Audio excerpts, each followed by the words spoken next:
All right, and we're live. I'm going to be live streaming the UFC fights, my commentary on them. And man, I just saw one of the craziest comeback victories I've ever seen. Who were those two guys? I want to get their names. They weren't really popular fighters, but man, an extremely intense comeback. Let me get their names right here. It is Matthew Schnell versus Sue Maderjev, which was an insane fight. Insane. Matthew Schnell got hurt like, I don't know, 6, 7 times where he's on wobbly legs. He's doing the baby deer, as they like to call it, the Bambi, where it's like when a deer just gets born and he's still trying to figure out how to walk. He was doing that over and over and over again, and I thought it was going to be stopped because Matthew Schnell was almost unconscious. But then he takes him down, passes his guard, goes straight to mount, does the mount ground and pound, which is my last video. If you want, check out the mount ground and pound series. Almost finishes him in the mount ground and pound. He gets bridged and rolled at the very last second, and then in the transition, he locks up a perfect triangle and chokes the guy unconscious. One of the craziest friggin' comebacks I've ever seen in my life. So, if you can, go back and rewatch that fight. But I want to comment here on the last couple fights.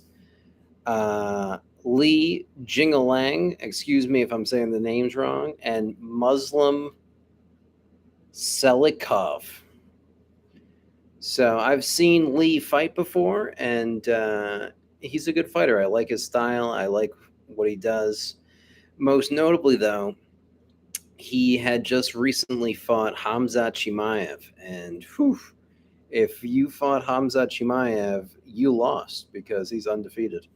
And man, Hamzat just kind of tooled him with the grappling, took his back, brought him over to where Dana White was, and just started absolutely obliterating him from the back. I wish I was live on that last fight because it was so exciting and it was awesome. It was awesome to watch.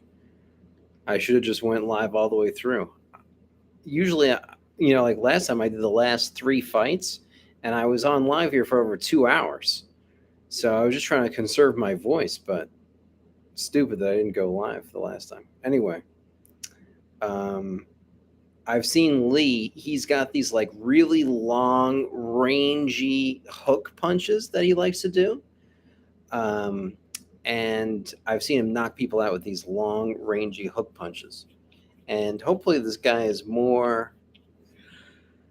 The guy he's fighting is more at his level than his previous fight with Hamzat Chimaev. Hamzat is a really exciting prospect. I mean, him versus Gilbert Burns was one of the craziest fights I've ever seen. I was like physically nervous. I was like physically shaking because of how fucking crazy and exciting that fight was. But anyway, we got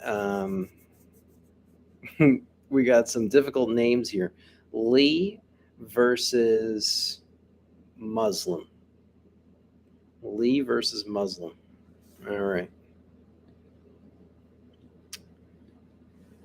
I got my water right here. Cheers.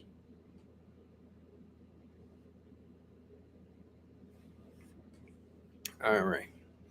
I would play the audio for you guys, but I got copyrighted last time. Oh yeah, and his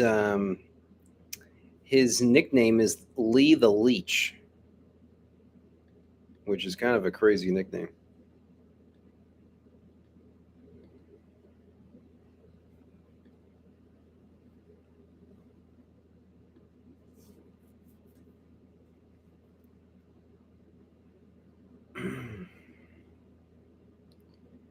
It says this guy, Muslim Salikov, has the second longest win streak in his division. So should be an interesting fight. Tail of the tape. All right, let's see. Lee is 34 to Muslim's 38. Shout out to those older fighters, man. Um, Lee's 6 feet tall to Muslim's 5'11", 170.5 to 171, even though they probably weigh way more now. And Lee has a slight 1.5 inch reach advantage. There's Bruce Buffer in his notorious blue suit with that high energy. Oh, I've seen this guy. This guy Muslim before, fighting out of the blue corner. Man, the guy who's his coach is super tall. His head is and arms are way over the octagon. His feet are on the floor. You don't usually see that. The guy must be like 6'7". Um, did you know another crazy theory too, or not theory? This is the case. The UFC has a patent on the octagon, so they're the only company that actually has a legitimate octagon that they fight in, and all the other fighting promotions they put their cage around in a circle. Um, I just thought that was crazy. Anyway, my dad Ken Shaloya says, "Hey Rye, hey Dad, what's up? I love you so much. My dad's the best. I got the best dad in the entire world. I love that he's watching." And first round's beginning. They shake hands in the middle of the octagon, and they're both coming out left leg forward, the orthodox stance. One thing that I wanted to do a YouTube series on is the application of the different stances throughout martial arts. For example, in boxing, oh, a crazy spinning hook kick from Muslim over here.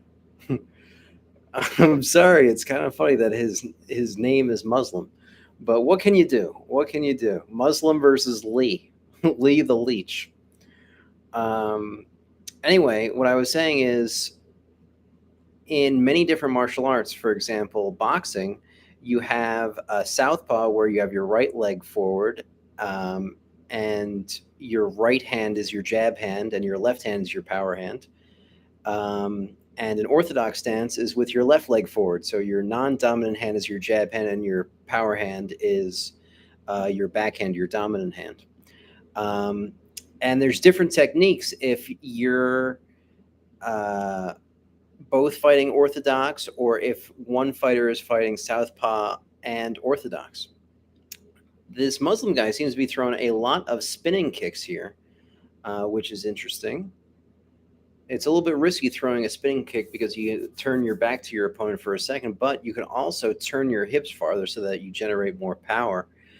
Um, and to get to my point here, in judo, it's called Ayatsu versus Kenkanyatsu, which is the Japanese version of the type of stances that they have. Um, and oh my gosh, a crazy takedown here for Muslim. He seems to be going off the same strategy that Hamzat had last time. I'll get to my point about this left, right, southpaw, orthodox, Ayatsu, Kenkanyatsu thing in a minute. Um, a lot of action going on here. It seems that the Muslim guy, whose name is literally Muslim, um, took a page out of Hamzat Chimaev's book, where you saw a bit of a weakness in the grappling of Lee the Leech from their last fight, and he seems to want to make that a major part of this fight in taking him down and putting Lee on his back in the close to the center of the octagon. And Lee's in the closed guard from here. Now, in the beginning days of the UFC, it was, a nice elbow from the bottom. Oh, and an overhand right from Muslim. In the beginning days of the UFC, the cage was more of a tool that helped the person taking the other guy down. And it still can be used as that tool. But in the modern day, the person that gets taken down wants to press his weight up against the cage to get back to standing. So it's a bit of an advantage when you get taken down to be by the cage, to shimmy your back up the cage, which is a maneuver that has been adopted in modern day MMA with the octagon being there. Anyway, throwing some more spinning kicks over here with Muslim. 1 minute 30 seconds left in the round. And, Lee's technique has always been a little bit kind of crazy, unorthodox, sloppy, one would even say. And he's looking to knock you out with his kind of unorthodox, sort of drunken kind of style. Um, and it's a little bit surprising to me how a lot of UFC fighters have this kind of unorthodox way about going about your striking. Um, you see all of the greats, in my opinion. They have like at least a base of classic boxing to be able to be unorthodox if they so choose. But a lot of people kind of make it their whole style, and there's no like continuity within their striking. But it's worked for Lee in the past. He's been able to knock people out with those large, crazy looping shots. But the problem with those is you kind of see them coming. When the human eye sees a lot of movement on the sideways plane, like for the long looping shot, it's easier to see those coming and defend them and counter them. But when the punch comes straight to the camera or straight to your face, and you don't see the elbow bending and you just see the straight shot coming straight out, it's harder to see the punch coming, and there's less telegraph. So throwing those shots straight are a great tool to making sure that you're throwing efficient, hard to read strikes. Some trainers, they even have this like circle where they want you to punch through the circle to make sure that your punches are straight, and that if you have like this big bend in your elbow, you're going to hit the outside of the circle, which is no good. It's not the purpose of the drill. So you want to have those straight shots whenever possible. But Lee's made it work for him with some crazy wide looping punches and hooks. One of the advantages to being more unorthodox is it's harder to see and know what the person is going to be coming with next because they're just so unpredictable. Anyway, an interesting round one. Could have really gone to either guy. Starting round two right now. They touch gloves in the center of the octagon.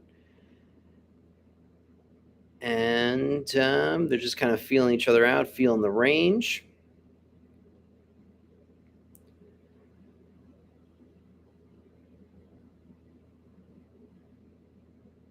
Yep, Lee's looking for that big looping hook punch and follows it up with a kick, and it's easily seen and caught by Muslim.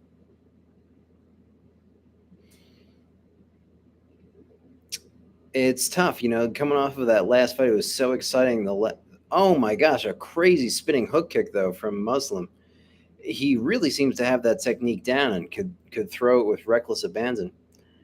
And I don't know if it's in Lee's wheelhouse to connect with a back body lock and to come in on the grappling like that. I haven't really seen that from him. Granted, I haven't seen every fight that he's had, but I just don't know if that's in his arsenal to want to do that, to take advantage of the weakness of that spinning hook kick. It seems like Muslim has that technique really in his back pocket. 3:50 left here in the second round. I got the subtitles up thanks to my dad's suggestion. That was a great suggestion. And it looks like DC and the commentating crew is talking about the boxing, saying something similar to what I did. And man, they're all wearing those freaking crazy yellow jacket, I don't know, vests in the commentating outfit. They look terrible. I don't know whose decision that was, but it looks literally awful. When you guys see them, you'll see what I'm talking about. You could even see them though in the middle of the fight. They stick out like a friggin' sunflower. But anyway, 3 minutes left here back in the second round.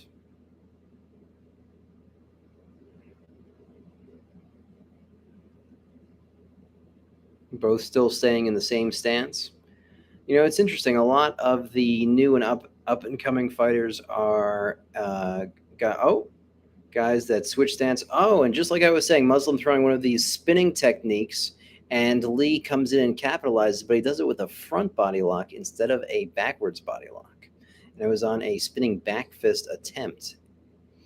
Lee in the top half guard here, and interestingly enough, Muslim just leaves his half guard open so that you can easily get out and pass to another position. And I feel like a lot of the reasoning for that is that it's really difficult to get out of a top half guard, even though generally what you'd want to do is you'd want to pass to side control. So a lot of times your escapes are so developed from side control that you'd prefer them to be in a more dominant position and have you and escape that more dominant position rather than being in a less dominant position that keeps you a little bit more stuck in the half guard. And Muslim's still throwing these spinning techniques here, but he's doing it at a little bit of a farther range and a smarter range for him. It seems like Muslim wants to keep the striking distance something of a kicking situation where he wants to keep Lee on the ends of his kicks, and Lee wants to be in a punching range where he catches Muslim with one of his big knockout punches. So far, so good here. 1 minute, 11 seconds left in the second round. Another spinning back kick from Muslim. And, shout out to Muslim's receding hairline. I know what that's like. That's a difficult one. Oh, a crazy punch from Lee, rocks Muslim. They run across the entire octagon. Oh, Lee comes out with another punch. Not looking good here for Muslim. He's backing up. Needs to get his wits back about him. Whew. Oh, another crazy right hook from Lee. Muslim shooting on the takedown. That's called panic wrestling. Trying to clinch and close that distance when you're rocked and hurt can keep you away from those big knockout shots.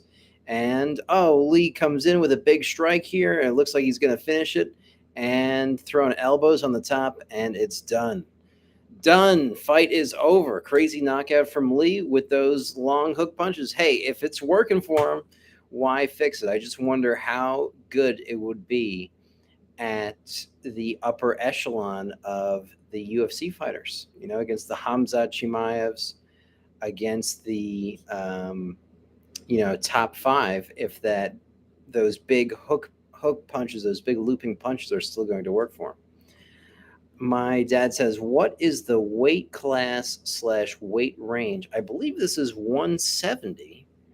Let me double check that, Dad, to make sure I'm not telling a lie. Yes, 170, also known as the welterweight division. Oof. Let's see this replay here. Yep. Lee working at this punching range. Left hand all the way down on his hip, throwing those crazy unorthodox strike. Big looping left hook to the right cross. It's working for him. There's such a great combination between the left hook and the right cross, where you can really pull back and you feel yourself setting up the right cross afterwards, where it's that like push-pull dynamic. A classic great combination. Conor McGregor used it. DC used it.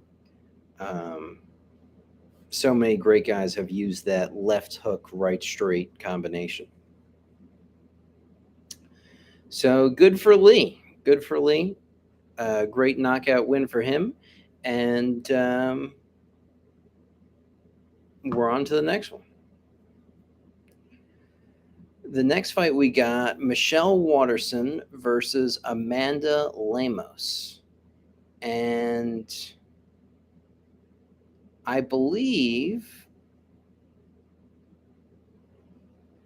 is Michelle Waterson known as the Karate Hottie? Is that Or do I have her confused with somebody else? She cut her hair and she looks almost unrecognizable. A shame. A shame. Hey, I see two people in my live here. I know my dad's one of them, but the other person, don't be shy. Throw your name, drop a comment, say something in the chat, and I'd be happy to respond. Yeah, Michelle Watterson, the karate hottie. She looks so much better with longer hair, but what are you going to do? What are you going to do? That long hair isn't so great for training and for fighting. So I guess cut it, but she doesn't look so much more like the karate hottie to me anymore. And she's been fighting forever. I remember her fights back, 10 years ago when I was doing karate. And shout out to her that she's still doing it. It seems that the age of the fighters can keep on getting older and older, where you see UFC champions in their 40s now, and that the athletic prime of these individuals um, seems to keep on getting later and later. So I like it. That's great. That's great. It gives you more time to get more experienced and to get better at the martial arts themselves. And plus, if you're an MMA fighter, there's so much to learn. Um, you could study one martial art endlessly for the rest of your life, and in mixed martial arts, you got to have competency in all of them. And by all of them, I would mean more like boxing, Muay Thai, wrestling, and Jiu-Jitsu are the top four martial arts that you need to be at least competent in.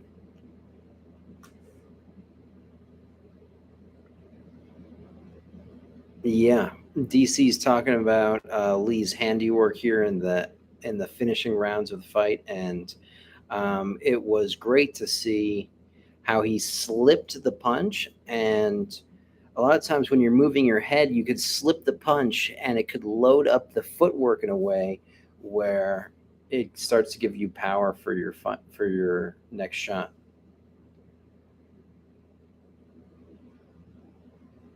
Right now, he's speaking in Chinese, I believe, and he's got a translator. He's got some crazy beads around his neck. Kind of cool to see the interesting different cultures. Um, that there are fighters from literally every corner of the world in the UFC.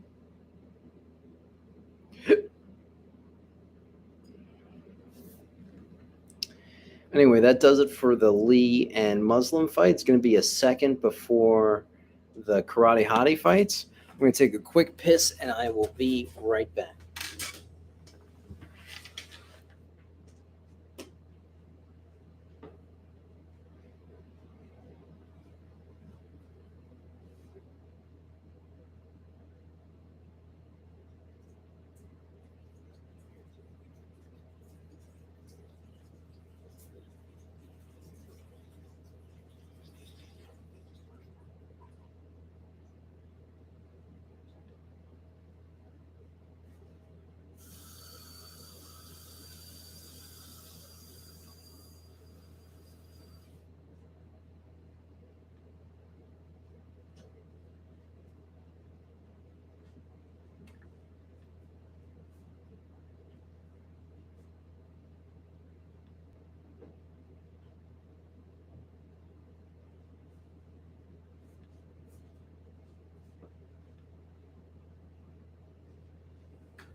All right. I'm back. I'm back, ladies and gentlemen. Or, since there's only three people, it might only be gentlemen. I got myself a snack. I got some honey here. And some no sugar applesauce. So, couldn't deal with the straight up no sugar applesauce. So I'll throw some honey in it. No sugar, no joy. Applesauce.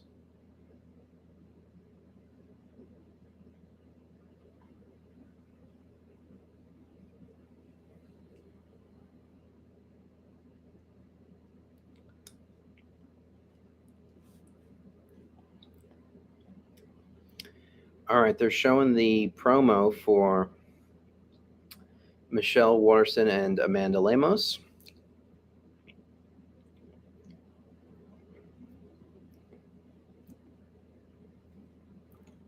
To be honest, I don't know much about Amanda Lemos.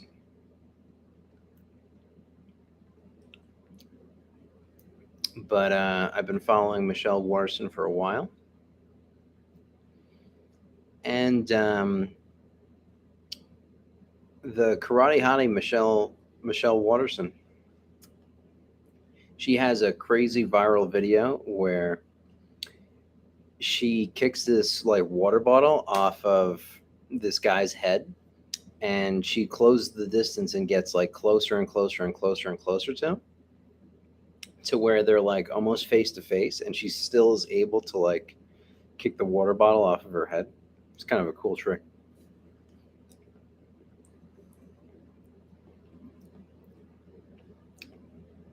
The reason for that, like why that's a useful drill or a thing that you would practice,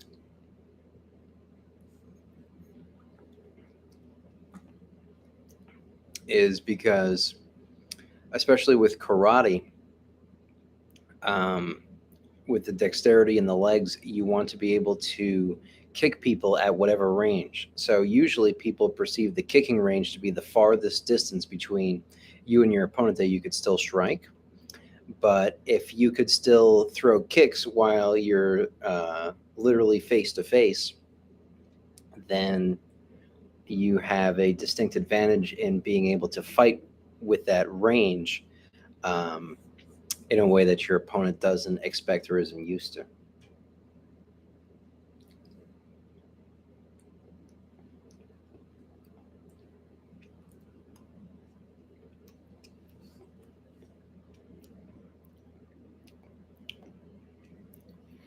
Of course, they're doing the whole commercial thing. You know, it's going to take a while for them to get going here. Got my water.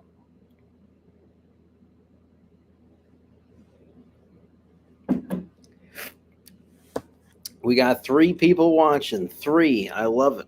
I love it.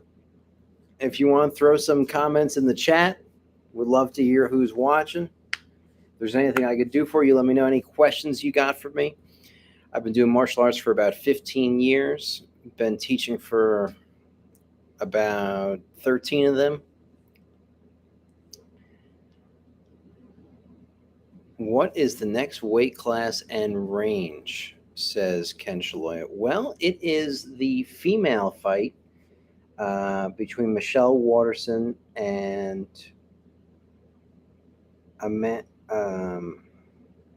hold on. Between Michelle Waterson and Amanda Lemos, and it is the women's strawweight division, which means that they're 115 pounds. I know the men's weight divisions, but I've always been confused as to what exactly the female weight divisions are. Let me look that up, actually. Female weight classes, UFC.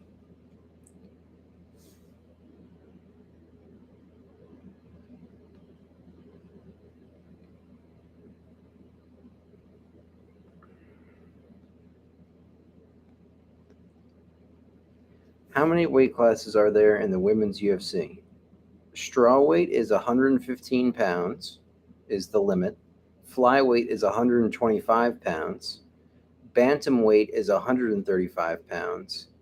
And featherweight is 145 pounds. Interesting.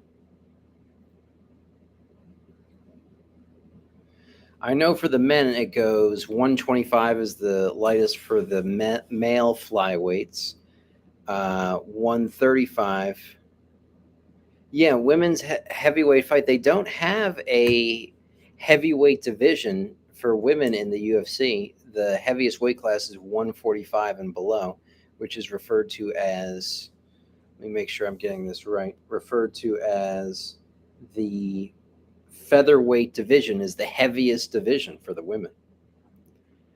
But for the men, it goes 125, 135, 145, 155, 170, 185, 205, and then a 265-pound limit. So those are the weight classes for the men.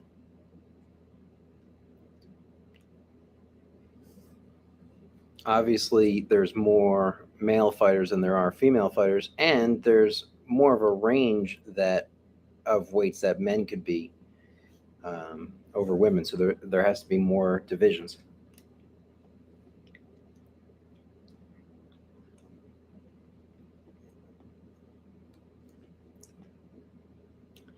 There's this giant black guy named Brad Tate, who I'm friends with on, I guess I'm following on Instagram. And he's putting the Vaseline on over the eyes of Michelle Watterson right now. And super good guy, awesome cut man. And I love the way he wraps hands and just very knowledgeable about what he does. I've seen him repair some real serious gashes on people's faces. All right, the tail of the tape, we got 36 years old for Michelle Watterson to Amanda Lemos is 35, 5'3" to 5'4", 115-pound weight class. And Michelle Watterson has a 62-inch reach to Amanda Lemos's 65. And we're seeing the 10th ranked woman in the world versus the 11th ranked woman in the world.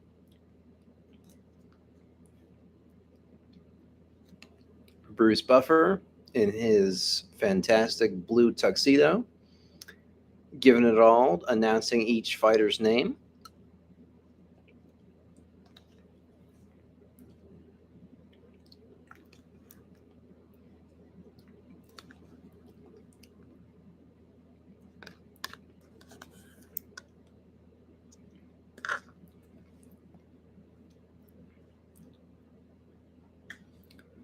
Just so you know, Dad, they have women's heavyweight divisions in other organizations where it's higher than the 145-pound limit, but the UFC only has those four divisions: 115, 125, 135, and 145. And right now, this is 115, so the smallest chicks possible are fighting right now.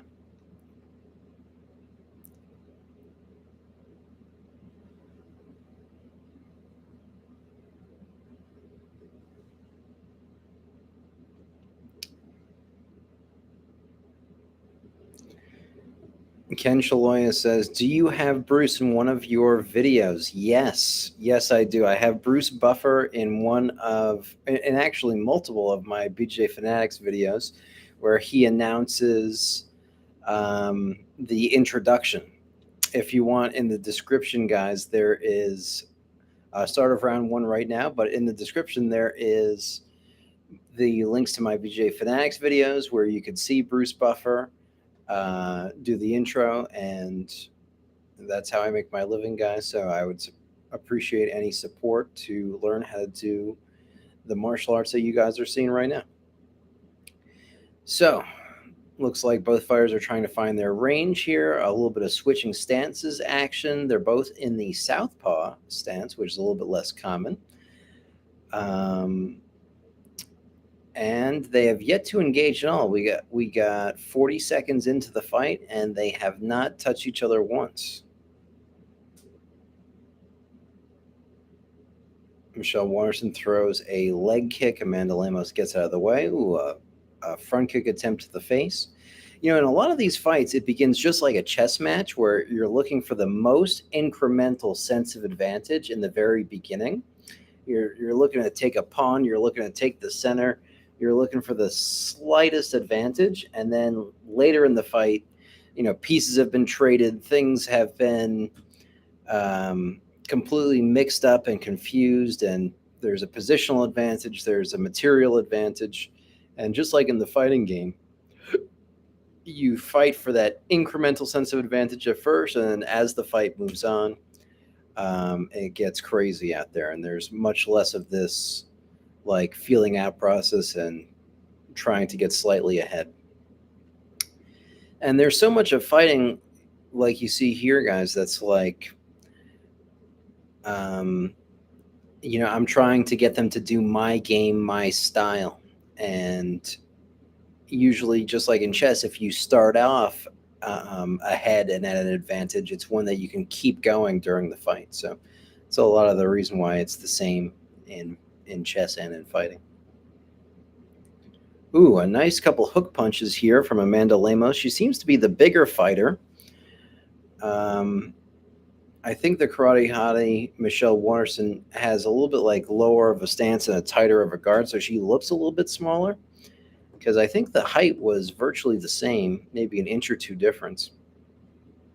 But there are certain ways too that fighters make themselves big in there. They keep their hands up high. They have certain tactics to make their height, their range seem bigger than it is, or smaller than it is, depending on the circumstance. But if I'm being honest, not a ton of action here. It seems like they stay all the way out, stay all the way out, and then they come in and trade for a couple hard shots. But they're not in the pocket. They're not in striking range for a while. They mainly stay out of striking range, and then they come in and trade, and then they're back out. Karate Hottie throwing an axe kick in here. That's a little bit of an unconventional technique in MMA. That's where you raise your leg up and you hit down with the heel. Usually the most common kicks are the front kick, the round kick. Round kick probably being the most common. You see that most in martial arts like Muay Thai. It also exists in karate, Taekwondo, and others. But that's probably the number one most common kick. You see the front kick a lot. You see the side kick a lot. The spinning side kick, back kick, hook kick, like you saw in the last fight. But the axe kick is less common than all of those. Ooh, a nice takedown attempt from the Karate Hottie. Lands her in the top position in Michelle Watterson's guard. She has one butterfly hook in, one not in. And Michelle Watterson's gambit here is she wants to step over the knee of the butterfly hook. And smartly, Amanda Lemos gets an underhook on the side that would be an advantageous position for her opponent. So smart defense here from Amanda Lemos, but all the Karate Hottie needs to do at this point, she's about to get over that knee, and she does. Beautiful work. Is really stay on top of her and keep her weight on top of her. But Michelle Watterson needs that underhook back with her right arm. She needs to underhook, or she could be in a position of disadvantage. But keeping that top position is one of the most important. Oh, and Amanda Lemos switches position here a little bit from a respect of the striking. And we have some action at the end of that first round there. Good stuff. Good stuff. If you're in half guard, the main advantage or disadvantage is if you have the underhook or not. If you're in top half guard, you want to have the underhook. If you're in bottom half guard, you want to have the underhook.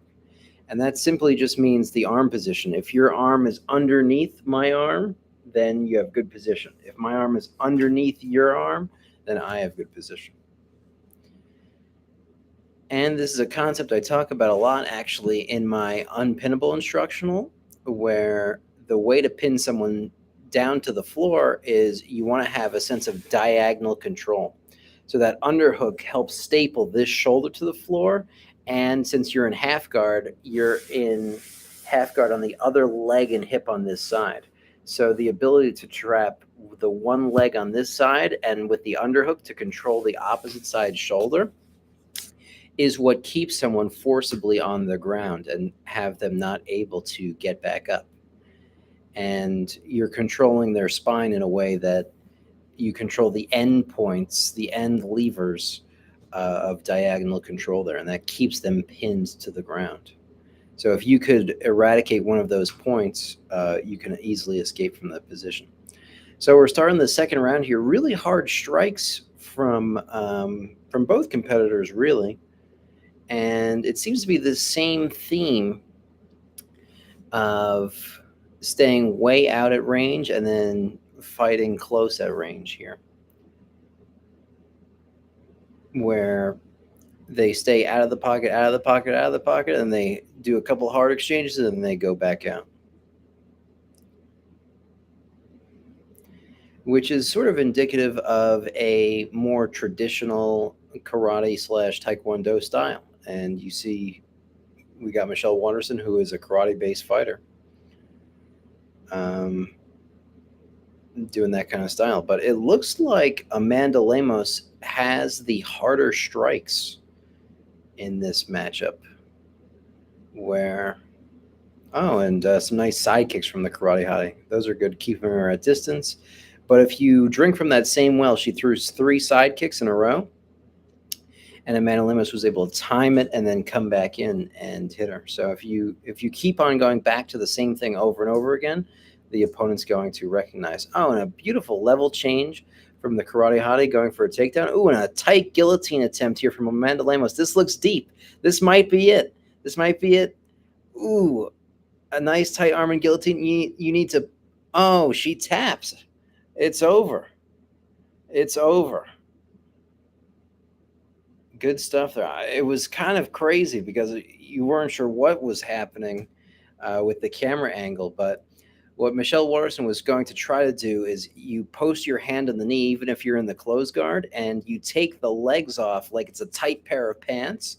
And if you're able to go out to the opposite side, you're able to escape. But man, it was too little, too late. A day late and a dollar short, as they say. Nice whizzer control to whip her into the front headlock here, and a nice arm and guillotine. And just too late on the defense here from Michelle Watterson. She had to try to figure out where she was, and she taps her on the back with that arm that was in the guillotine there. Showing it on replay now. Great stuff from Amanda Lemos. Yeah, if you see there on the replay, she was so close to being able to get her hips out of the close guard, and if she was successful in that and she could pass to the side, then she would have successfully got out. But she was messing around with the thigh, not sure where to post with her hand, and not sure exactly where she was or what she was doing, and she posted on the thigh instead of the knee in the early stages of the guillotine, and you really don't have a lot of time to waste when you're in that position, and it cost her the match. So she was heading towards the right defense, but she needed more time. So next, guys, we have the main event here, which is going to be Brian Ortega versus Yair Rodriguez. And these are 2 seriously good top contenders in the featherweight division.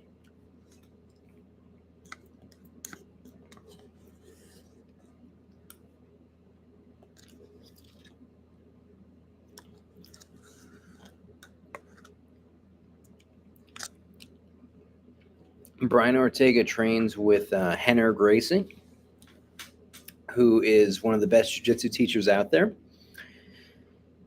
and has some of the best jiu-jitsu out there.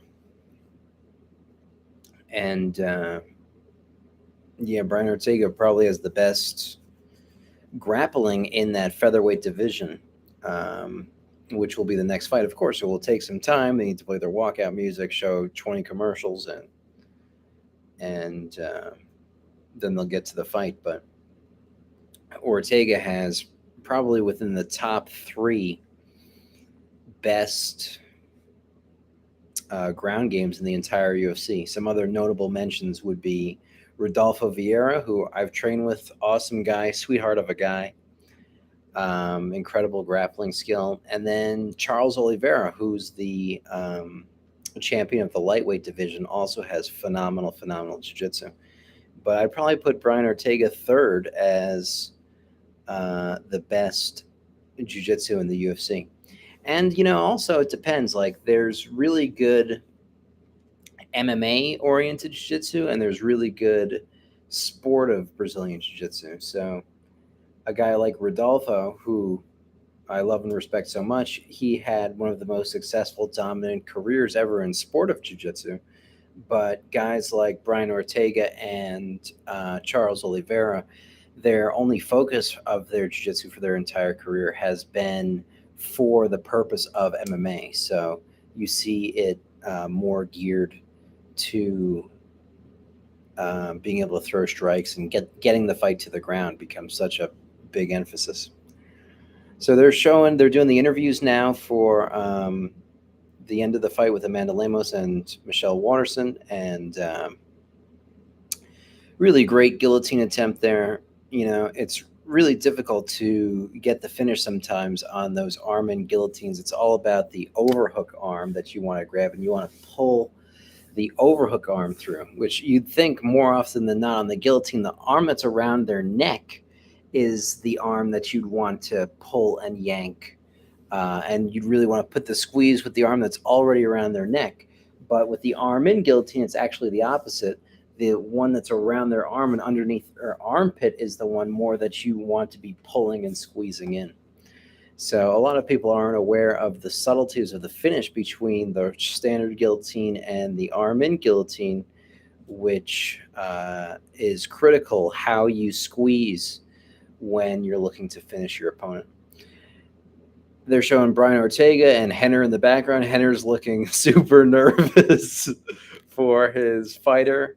I could speak to that as a coach, having guys that have fought MMA or striking tournaments or jiu-jitsu tournaments. I've been more nervous watching my student go out than than actually even going out myself, because I don't have any say in what's actually going on in the fight if I'm not in the fight. If I'm in the fight, then I actually have a say. But if I'm just on the outside, there's nothing I could do. I mean, of course, I could try to give the best advice I can, but it's really all up to the fighter in there. There was something funny Khabib said in his UFC Hall of Fame interview, where he said the same thing, that he gets more nervous for his friends that are fighting than himself, because he said, when I'm coach, I only talk. And he goes, when I am fighter, I could talk and I can fight. And his poor English explanation actually made sense in the way that if you're the coach, you can't get in there and physically change the result at all, And I've certainly felt that way. And you can certainly see it on Henner's face, how nervous he is for his longtime friend and training partner. And they have a really cool upbringing and story, too, where Brian Ortega was a kid off of the streets, and he slept on Henner's couch for years. And his first job ever was in Henner's school. And how Henner really brought him from the ground up and really helped him out through some difficult stages in his life, and was there at his first UFC fight when he was 15, and now he's 31, and 16 years later, Henner's still in his corner, So Brian Ortega has a tendency when he's in his fights too, where on his rise to fighting the championship, where he literally went through everyone with jiu-jitsu submissions, he did incredible grappling. And at some point, he kind of let his grappling training kind of go, I don't want to say go down, but he started training way more striking than grappling. And his jiu-jitsu skill and his prowess is through his incredible ground skills that Henner taught him and showed him, and that kind of thing. And sometimes he gets into the tendency where he feels he's a striker. And he really changed coaches several times and really tried to work on his striking, which, to a certain degree, yes, you have to have a well-rounded arsenal. But also, you can't forget what brought you to the dance, and what brought Brian Ortega to the dance was his great jiu-jitsu skills. So I hope we will see some of Brian Ortega's phenomenal jiu-jitsu in this fight, and it should be a good one. Yair Rodriguez is no slouch. These are the absolute top upper echelon fighters in the featherweight division at 145, and Yair Rodriguez is a scary, scary mother effer, and it could really be anyone's fight here. Really well rounded, good everywhere. And just the toughness of this guy is ridiculous. You can't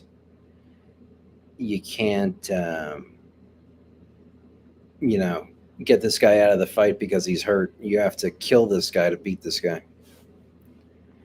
And they're showing some of his highlights now. He's got some crazy knockout victories that I wasn't aware of, throwing kicks from crazy angles and doing cartwheel kicks and all these different things.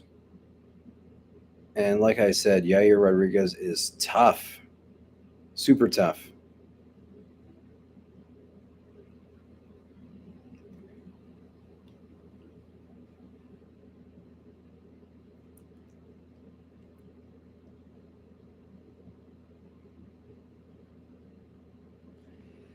Yeah, they're showing some highlights of Yair Rodriguez throwing this classic karate combination, or at least I learned it in karate, where you throw the left round kick and then you use the impact of the left round kick to switch, and you hit him with the right round kick.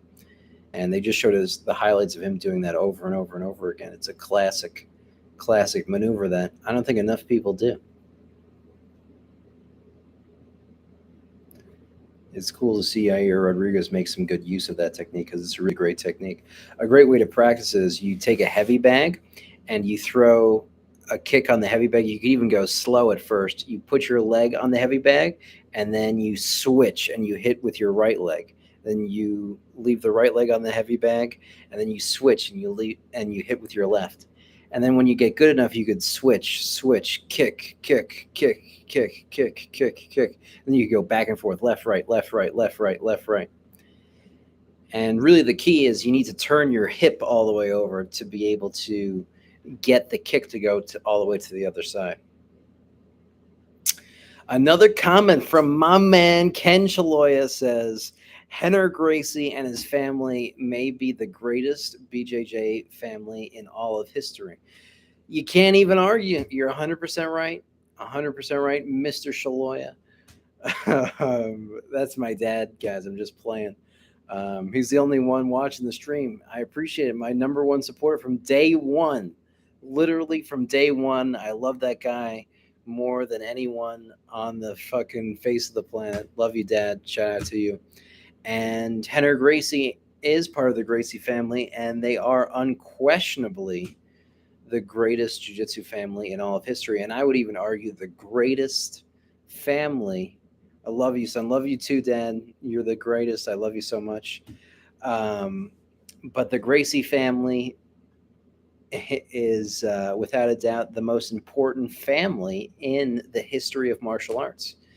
In 1993, they started the UFC, and you had Royce Gracie, who went up individually against all the other martial artists and showed why jiu-jitsu was the most dominant martial art of them all, and that you had to learn some jiu-jitsu to be competent in the UFC. And it's crazy that we're here, like 28, 29 years later, and how much the sport has evolved since those original UFC fights. The caliber of fighters in 29 years. Oh, El Goon, my man. He's back. He's back. El Goon.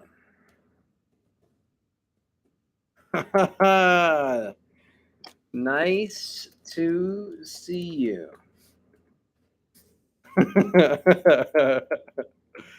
I miss you, El Goon. My other follower. My other follower. El Goon, who do you have in this fight? Ortega or Rodriguez?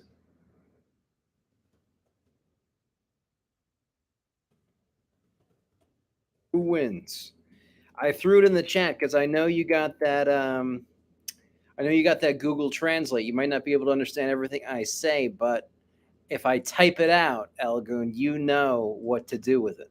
You know what to do.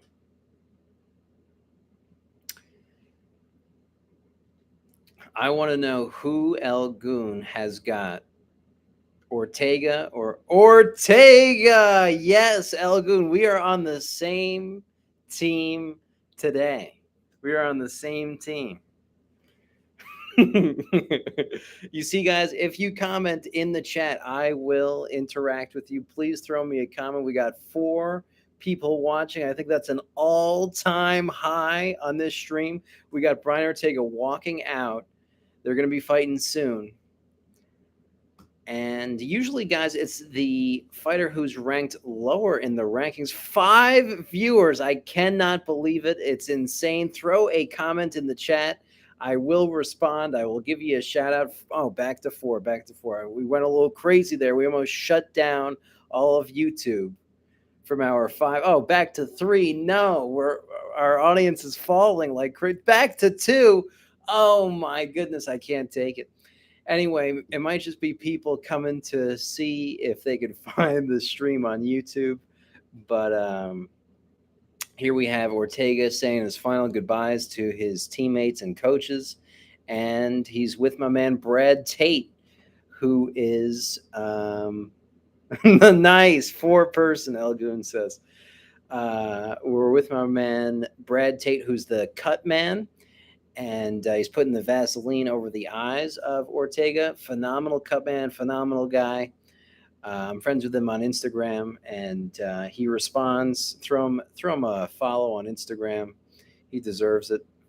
And he's also in a couple famous viral videos where sometimes the UFC fighters, they get smacked like by their coaches to wake them up and to get them ready for the actual fight and for the combat, because you're waiting in the back for forever. And the Brad Tate, the giant black-eyed cut man guy, he's like just so shocked that you would slap your fighter that way. Anyway, it looks like Yair Rodriguez was already in the octagon, which makes sense. I didn't see Yair's walkout. Anyway, we got 31 years old for Brian Ortega, 29 for Yair Rodriguez, 5'8" for Brian Ortega, and 5'11" for Yair Rodriguez, the same weight class at 145. And we got a 69-inch reach, 69, for Ortega versus a 71-inch reach for Yair Rodriguez. So, Bruce Buffers, ladies and gentlemen, this is the main event of the evening. Sanctioned by the New York Athletic Commission. They're fighting in Long Island, New York, huh? Obviously, my favorite time is when my favorite thing is when Bruce Buffer says, "It's time." And man, even if he's in a different country where they speak a different language, they still know it's time. I sell some martial art instructional videos, guys. I got Bruce Buffer announcing it's time in the beginning of the instructional. Check it out. The link's in the description. And it's time. He does it in the middle of the octagon. Bruce Buffer is the man, says Ken Shalay. It's true. He is the man. He is the man. Apparently, he's really a ladies' man too, where there's plenty of stories of Bruce Buffer getting down on the road. Anyway, they're going over 14 wins, 3 losses, 1 no contest. He's announcing Yair Rodriguez right now. Yair Rodriguez looks very calm, collected, in control. Maybe a little bit too calm. Looks like he's waiting for the bus. Bruce Buffer is the man, and my dad says, and he is in your videos. Yes, he is in my videos, 100%. Incredible. It's incredible. I love it. I love it. And now Bruce Buffer is introducing his opponent, Brian Ortega. You know, I always wanted to be introduced by Bruce Buffer, and I finally made that happen with one of my videos. So, kind of a lifetime dream there. And Brian Ortega looking really relaxed, looking ready to go. These are 2 experienced guys. They're not going to have too many pre-fight nerves, but Henner Gracie, Brian's friend, looks like he's about to shit a brick. Again, like I said, it is nerve-wracking being a coach, watching your fighter and friend go in there. You don't want to see him get hurt too bad or beaten up or anything, and you can't change the outcome. You can't jump in there and help your friend, even though sometimes you really, really want to. They touch gloves in the center of the octagon. Before we begin, you know, they have a bet with DraftKings and all these other promotions. The fight starts. They touch gloves in the middle of the octagon. They have bets through all different betting servers if they're going to touch gloves or not. That's a big thing to bet on. Anyway, both guys in the orthodox stance here. Oof, and a couple well-timed right hands from Yair Rodriguez on Brian Ortega's chin. One thing that you got to give credit to for Brian Ortega is he has got a monster chin, where he's one of these guys where you could rip his whole face off. He could be completely bloody walking into you, and he'll still be walking forward and walking into you. And I was going to say, he's walking into these right hands with Yair Rodriguez. This is no good. This is no good for Brian Ortega. You know, in previous fights, he's fought 2 times for the championship. Oh my gosh, more punches straight to the face of Brian Ortega. Not good. You know, his guard is a little bit wide, so these punches keep on coming straight down the middle, right to his chin. And he can't be taking a lot of these in the fight. This is not good for Brian Ortega. It looks like Yair Rodriguez has found his range really early, and Brian Ortega smartly clinches, brings him to the fence, brings him to the side of the octagon, and is starting to go to work. Yair Rodriguez throws a bunch of short punches. Brian Ortega with a nice knee to the head. You know, it's not too expected to throw a knee to the head in these clinch type situations. And now that I see it, I remember this is a weapon inside Brian Ortega's arsenal. Usually in a clinch, you have more of a knee to the body is more common. Brian Ortega doing some nice work here on the side of the fence, looking to off balance and mess with the stance of Yair Rodriguez to help him set up further takedowns. A nice little outside trip here, trying to get Yair Rodriguez off of balance. But what's really getting in Brian Ortega's way is Yair Rodriguez has something called a whizzer around Brian Ortega's left arm, which stops Brian from being able to change his levels, go down, and complete the takedown. So that whizzer control is very important in your defense from Yair Rodriguez. And Brian Ortega has that left hand underhook. Again, like I've said many times in the martial arts classes I teach, the underhook versus the overhook, or whizzer as it's usually referred to, is such a common situation in fighting. And here you see it once again. And if you're going to improve your skill in one area, you could always improve your skill in this underhook to overhook ratio because it's something that you commonly see. And another great knee to the head here from Brian Ortega. I like how he changed the dynamic of the fight where he was getting caught with those right hands in the chin in the beginning and how he started to grapple and clinch with him and put him against the fence. But they separate. Brian Ortega went for, oh my God, another crazy 1-2 from Yair Rodriguez. Brian's chin is so strong, like no questions on his chin whatsoever. He will take the beating from the start to the finish. I don't think he's ever been finished. But man, lots of shots to his chin here. And Brian Ortega puts him back up against the fence. A nice body lock situation. Oh, and gets him down, but can he keep him down? It looks like Yair Rodriguez is going for an armbar attempt, which actually kind of favors Brian Ortega because what happened? Oh my gosh! I think Brian Ortega's shoulder popped out of place. He dislocated his shoulder. Oh my goodness! An injury to stop the fight here?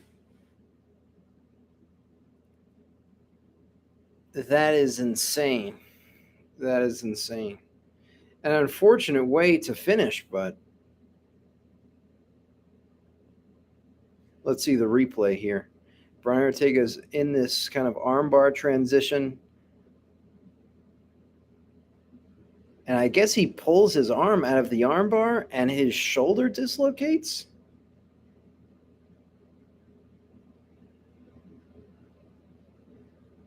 Hard to see here. Hard to get a good angle. My dad says, wow, that happened to me.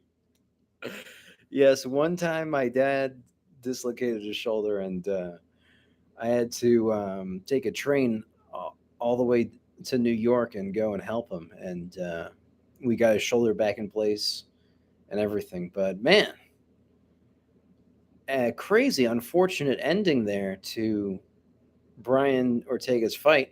You know, Dad, when your shoulder popped out, you could really see that it was not in place. You know, and on this one, hard to see it in the same way. I know, El Goon. What do you think with that injury right there? I don't know. What do you even call that? Is that a TKO, a technical knockout, or what is the way that you determine the fight? Winner by injury? No. I mean, it should be a legitimate win for Yair Rodriguez, though. It shouldn't be a no contest or a draw or something because I've seen many times injuries happen in fights before, and it's not. If you can't continue, then you lose. That's basically the end of the story. Medical stoppage, yeah, medical stoppage might be it. Um, I don't know. I don't know. That's really unfortunate. I'm so depressed to see this be the result of the fight.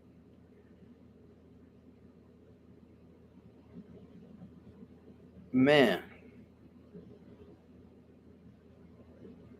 his shoulder looks like it's fine. It looks like it's in place too. Like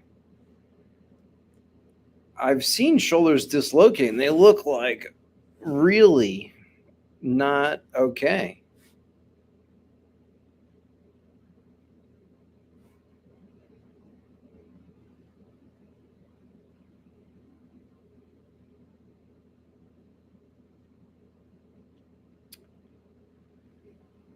It's crazy too because Brian Ortega had just gotten to the ground, and even though he was in an armbar attempt that I guess dislocated his shoulder, um, with Brian Ortega on top, I would say that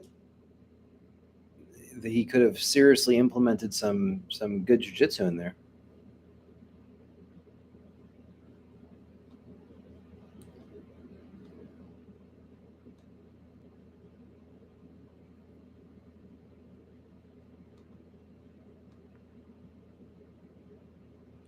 Type it out, El Goon. Type it out, says Ken Shaloy.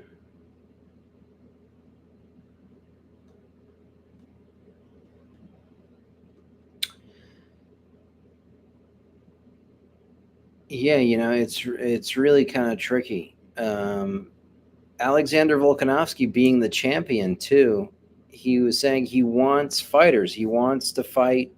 He wants people in the division that really are up and coming and put on impressive performances that really earn you and have you deserve a fight for the title. And I believe that's what both of these guys were going for, but it just did not pan out that way.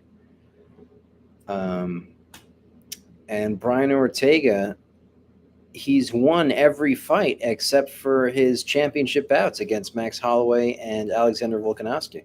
Everybody else he's able to submit with his jiu-jitsu, and now he's in this strange place of a shoulder dislocation. Anyway, what can you do? Kind of a anticlimactic finish to that one. I'd say the best fight of the night is the one that I didn't commentate with with Matthew Chanel versus Sue Madarjev.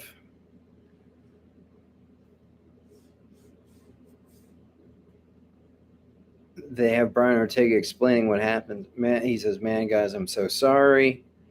Man, I don't know how this happened. I want to keep going. This came out. I have two shoulder surgeries already and might need a third one. Who knows? But the fight was going good. Everything that we planned was going good. We got him to the ground. We got him stuck in a situation, and his body was tight. It just yanked. I was not in a submission, so I felt good. I tried to clear my leg, and my arm just popped out, and I was like, oh, damn, what the hell?" That's what it was. Yeah, here I'm hoping that this is congratulations. Hey, congratulations. It is what it is. I hope you get the title fight or whatever happens. This is not the right way. I'm so sorry. I want both of us to leave it all in here. I know that's what we came to do. It just didn't, I don't know, life. My man, you're one of the most exciting guys in the UFC. Man, a tough, I know, Kaved. I hope I'm saying your name right. Kaved gives me a bruh. Bruh, I don't know. A big bruh right back to you. Crazy kind of ending to that fight. Well, Kaved says he laughs, ha ha ha. Yeah, I mean, I don't know what to tell you. Shit. A crazy way to end that series. Well, I don't know. I guess that's it. That's the end of the UFC fights for today, and an unfortunate way to end that. But anyway, guys, please throw a like, please comment, please subscribe. I'm trying to get some damn subscribers up in here. I haven't gotten any in a long time. It would really mean a lot. Kaved, if you hit subscribe, if you hit that subscribe button, that would mean a lot to me. I appreciate it. Thank you so much, guys. Much love, and I wish you all the best.